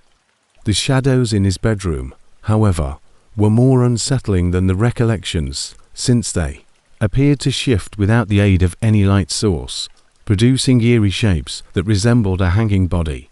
Eric hoped that stress and exhaustion were the source of the weird occurrences the following morning. However, upon returning home from his subsequent, Sophia greeted him with yet another unsettling observation: her shift. A routine cardiac arrest call involving an elderly man, Rodolfo Torres. She remarked, "Daddy, there's an old man sitting at our kitchen table," just as Eric entered.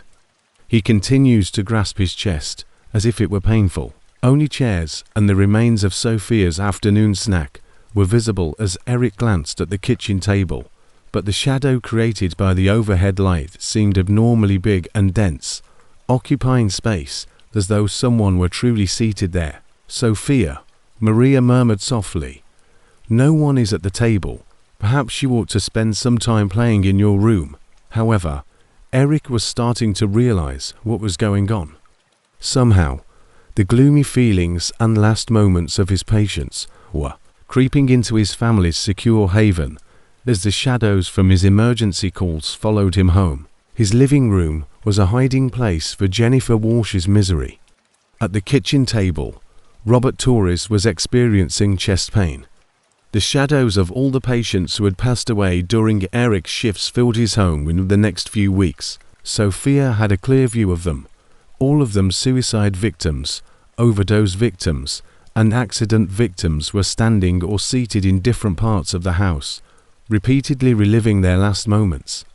Sophia would exclaim, "Daddy, the car accident. Lady is in my bedroom again," alluding to a victim of a head-on crash Eric had attended to the previous week. Previously, "There isn't her baby here." Despite her repeated requests, Sophia recounted each dark figure in detail, which exactly matched Eric's patience as he attempted to explain that she was either having nightmares or using her imagination. She couldn't have known certain details unless she was truly seeing something. Maria advised that they take Sophia to see a child psychologist after growing more concerned about her conduct. Eric, however, was aware that Sophia was not experiencing any psychological issues. The shadows that Eric could feel, but not quite see with his own eyes, were visible to her. When Eric answered a particularly distressing call about a house fire that had killed a whole family. The situation became intolerable. David and Lisa Park, along with their twin children, Emma and Ella, both 4 years old, Eric had located the kids dead in a bedroom upstairs where they had attempted to hide from the fire and smoke. Sophia wouldn't go to her bedroom that evening. She cried. The burned children are in there. When Eric entered Sophia's room, he noticed that the temperature had dropped by at least 10. They're scared, and they want their mommy and daddy. But their mommy and daddy are scary now, too. The shadows formed shapes that resembled young children and appeared nearly solid. Gathered in the corner, huddled, it seemed as though the Park parents were attempting to console their daughters, even in death, as the larger shadows near the window seemed to be reaching toward the smaller ones. This has to stop, Eric said to Maria that evening. Sophia is being impacted by whatever is going on, and I cannot allow that to continue. According to Eric's research, some emergency personnel claim to have developed an attachment to deceased victims. In a traumatic way, these attachments were typically PTSD symptoms, intrusive recollections, or psychological guilt. However, Eric was dealing with a problem that appeared to be more serious than typical psychological trauma. He reached out to a psychiatrist who specialized in treating first responders, Dr. Sarah Kim. As Eric explained his predicament, Dr. Kim didn't write it off as hallucinations brought on by stress. There are paramedics who experience what is known as empathic overflow. According to Dr. Kim, they develop such a strong emotional bond with their patients that they unintentionally bring the tragedy home with them. In severe circumstances, this may show up as a type of communal psychic area, where the victim's last emotional state is still being felt by the responder. According to Dr. Kim, Eric's deep empathy for his patients was establishing a psychic bond that enabled their last moments to leave an impression on his mind. Through his daughter's keen awareness, Eric's own repressed trauma manifested as the shadows Sophia was seeing. Youngsters are frequently more sensitive to these types of psychological expressions. Dr. Kim went on to say, Sophia isn't seeing ghosts. She's seen the emotional residue that you're carrying home from work. Dr. Kim suggested an energetic cleansing method, in which Eric would deliberately let go of the emotional weight of every call before he left work. She instructed him breathing methods and visualization exercises intended to keep the patient's trauma from following him home. Eric started to follow the cleaning regimen religiously. He would consciously let go of his emotional attachment to the patient for 15 minutes in the ambulance after each call, imagining the trauma remaining at the scene instead of accompanying him home. The method appeared to be effective at first. In Eric's home, the shadows grew softer and less aggressive. Sophia was able to sleep in her own bedroom once more and ceased complaining about new guests. However, the shadows that were already present in the house remained. Behind Eric's reading chair, Jennifer Walsh remained. The kitchen table was still occupied by Robert Torres. Though they appeared less disturbed than previously, the Park family stayed in Sophia's bedroom. Eric understood that, while the cleansing method would stop new attachments, it was unable to get rid of the emotional residue that had already established itself in his house. Now, nourished by Eric's memories and given shape by Sophia's sense, the shadows were permanent inhabitants. According to Dr. Kim, Eric might have to deal with each shadow separately, admitting the trauma they stood for and making the deliberate decision to let them go. However, Eric experienced an unexpected outcome when he used this strategy. Standing in his living room, Eric addressed Jennifer Walsh's shadow directly, expressing his regret that he was unable to help her and urging her to find peace. Sophia let out a start, whispering, "Daddy." She says thank you, Sophia said. She claims that she has been waiting for someone to notice her and realize how important she is. Eric became aware of the shadows weren't merely expressions of his personal trauma. In some way, they were linked to his patients' real spirits, attracted to him due to his sincere concern for their welfare. They had followed him home, not to harass him, but because they needed to be recognized, needed someone to see them die, needed proof that they were real. Eric started communicating to each shadow through Sophia's translations over the course of the ensuing weeks. Jennifer Walsh disclosed that she felt forgotten and invisible, which led to her attempting suicide. She finally received the recognition she sorely yearned for in life when Eric acknowledged her existence. Robert Torres clarified that although he had passed away alone and terrified, he found solace in the knowledge that Eric had thought of him and was concerned about his passing. The most tragic case involved the Park family. They conveyed their appreciation through Sophia that Eric had located the bodies of their children and handled them with respect. They had feared that there, in the confusion of the fire investigation, daughters would get lost and forgotten. However, Eric's recollection of them made sure they would never be forgotten.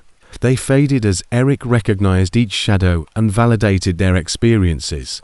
Less thick, less desperate, more at peace, but not quite gone. They stayed in the house, but their presence stopped being unsettling and instead became consoling. Sophia became accustomed to dwelling in the shadows and frequently engaged in games, with the having tea parties with Jennifer Walsh or taking kids to the park. At first, Maria was concerned about Sophia's interactions with what she thought were made-up pals, but she eventually realized that her daughter was assisting Eric in processing his work-related pain in a way that was advantageous to all parties. The mechanism underlying the shadow's presence in Eric's home was never quite clear to him. Although Dr. Kim's theories offered a psychological framework, Eric had a hunch that something deeper was going on, a kind of communication between the living and the dead that was beyond comprehension. Eric was aware that his house was now a haven for the souls of those who had passed away in horrific ways and who required someone to remember them and sympathize with their anguish. He was no longer being followed home from work by the shadows. They were making the decision to remain where they felt appreciated, heard, and seen. Although he is now more cautious about controlling his emotional ties to patients, Eric is still a paramedic. The original occupants of his home still there, but the purification methods stop new shadows from growing. 8-year-old Sophia has taken on the role of unofficial ambassador for them, facilitating communication with Eric and making them feel at home and in the Martinez household. Eric occasionally questions whether other paramedics have gone through similar things but are too scared or ashamed to talk about them. In order to give first responders who report strange post-traumatic experiences a secure place to share stories that may seem unthinkable to others, he has formed a support group. Eric has discovered that life and death are not always as clear-cut as medical textbooks recommend. His home is a place where the living and the dead may live in harmony, where tragic deaths can be turned into deep friendships, and where the empathy of a paramedic can bring solace that goes well beyond a single emergency call. Although Sophia and Eric can still see and feel the shadows, they are no longer frightening. As a paramedic, they serve as a reminder that each individual Eric cares for is more than just a patient. They have stories, anxieties, hopes, and a natural desire to be remembered because they are human. Additionally, each shadow in the Martinez home symbolizes a memory that will last a lifetime. When Ryan Murphy first saw a face staring back at him from the chrome surface of his defibrillator, he had been a paramedic in Seattle for 6 years. In December 2022, it occurred during a routine call for cardiac arrest. William Chen, an elderly guy, had passed out in Ryan, was about to jolt his heart back into rhythm in his kitchen when he noticed something that caused his hands to freeze over the paddles.